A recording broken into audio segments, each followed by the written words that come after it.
Resmi tersangka, Ferry Irawan terancam 5 tahun bui buntut KDRT Vena. Setelah dilaporkan Vena Melinda, Ferry Irawan kini resmi ditetapkan sebagai tersangka kasus kekerasan dalam rumah tangga, KDRT. Ayah tiri Verrel Bramasta itu dikenai pasal 44 dan pasal 45 UU KDRT nomor 23 tahun 2004, dengan ancaman hukuman penjaranya maksimal 5 tahun. Ferry Irawan segera dibui, terbukti lukai hidung istri hingga berdarah. Aktor Ferry Irawan resmi jadi tersangka atas dugaan KDRT terhadap ibunda Verrel Bramasta, Vena Melinda.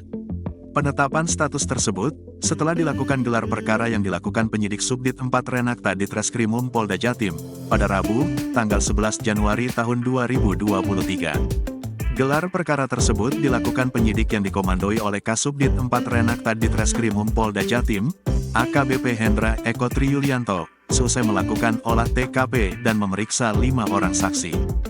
Ferry Irawan dikenai pasal 44 dan pasal 45 UU KDRT nomor 23 tahun 2004, dengan ancaman hukuman penjaranya maksimal 5 tahun.